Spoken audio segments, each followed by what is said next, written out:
as an urban league, where our vision is at is making sure that this city becomes the best in the Midwest for everyone to live, including African Americans, of course. So how do we make sure it's the best place to live, to learn, and to work? And so how do we do that?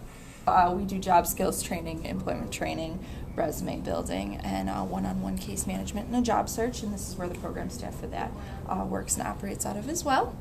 We need to make sure that we are being very intentional around our workforce programs. What kind of careers, making sure we're connecting folks to those sort of emerging industries, really places that sort of meet their passion and their purpose as well as, are economically viable for us. So, and for housing, and for, we have a great homeownership program, but how do we do more of that?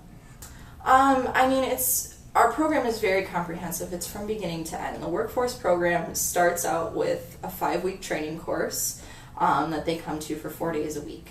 And in that course, they're learning soft skills too. So they're learning things like teamwork, things like conflict management, time management, financial planning and budgeting, just forgiveness, self-esteem issues, just things from all different sides of the spectrum. And then of course there's employment-related things like attendance, appearance, how should you be acting on the job.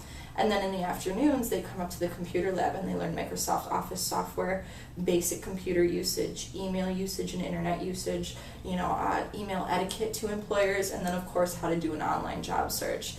Once they're done with that 5 weeks, the program doesn't stop there.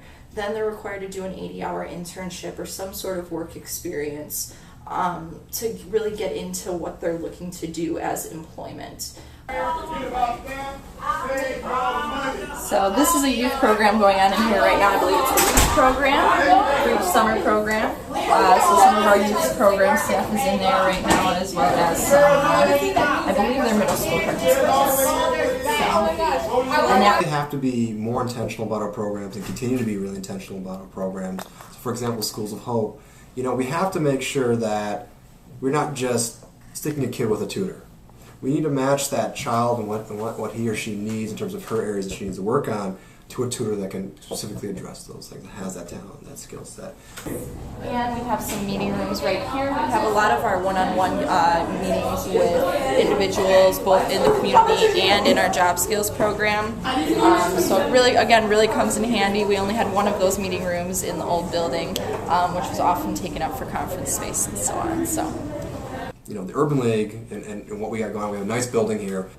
It's a really great new facility. If you would have seen our old building, not that we, oh you have, not that we don't appreciate the old building, but it's definitely an upgrade. So we definitely have a lot of community partners that come in and run programming out of our building as well, so it really keeps us engaged in the community. We're allowed to have training actually in our own building, which we didn't get to have at our old building, or in our new building, that we didn't get to have in our old building. So I am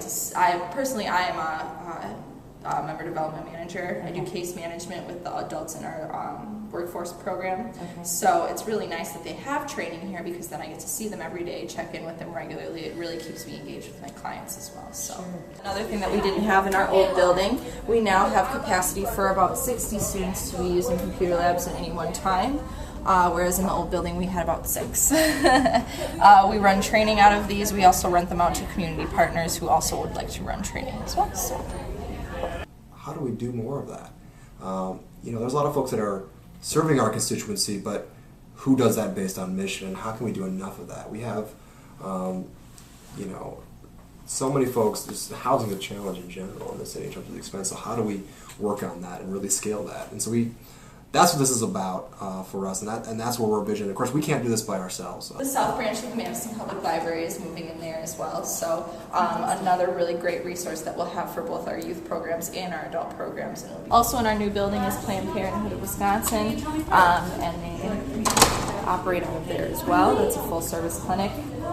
We do run an advanced training program called the Healthcare Administrative Training Partnership, in which individuals can actually sign up to take a 10-week course. It's a very intense course. It's 40 hours a week, and it's with Madison College, and they actually get 10 credits through Madison College, as well as 2 certificates in medical admin, and those are transferable. Those credits can be used towards another program, and so we have 18 people a year who are admitted into that program and can apply that towards a degree or a job in medical admin, and we have employer partners for that program. We also have employer partners on all those other different sides like customer service and insurance and so on. There's so many big projects and so many big ideas that we can think of, but I think in the for-profit world, and this is where I come from, you just sort of got to take that little idea and you got to, how far can we take it? When can we test it? When can we keep next iteration, keep going forward? Yeah. Looking long term, we really are looking at not just business incubation and business support, but even sort of social leader support. It's a really comprehensive program, and I think that's the reason that we have as many placements as we do, is because we don't just focus on one thing. We don't just focus on resumes or on mock interviews or on how to dress or how to act. It's everything, because that really is the way to get and keep a job. It's everything. And there's other great parties out there. I think that's what Madison Nonprofit Day is really about, and really exciting about that, is that we all really have to work together and get around this vision. And if we do that, then we won't have this two Madisons like we have right now. We even have people who end up going into school after going through our program and working at the same time because they're better able to balance their priorities and so on. So it really does depend on the person. It really does. How do you free them? And that means if you can give somebody 4 hours a week or 10 hours a week for their group and their project, and they can go out in the community, it's going to be really powerful. Yeah. It's always the same, and I think it always will be the same. So it's definitely empowered me, and that's one of the reasons why I want to work for this organization, is the mission in and of itself. So. We have our program manager, Sterling Link. This is his office and some of our program staff as well.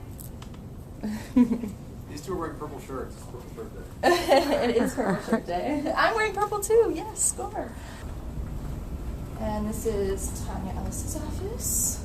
This is Natalie with Madison Nonprofit Day. Mm-hmm. So she has a nice view. This is Catrice's office. She is the... Oh, Ed. Hey. Hi, this is Natalie from Madison Nonprofit Day. Oh. This is Nice our senior vice president, Ed Good to Lee. meet you. Nice to meet you. I'm actually rolling, so. Okay. Oh.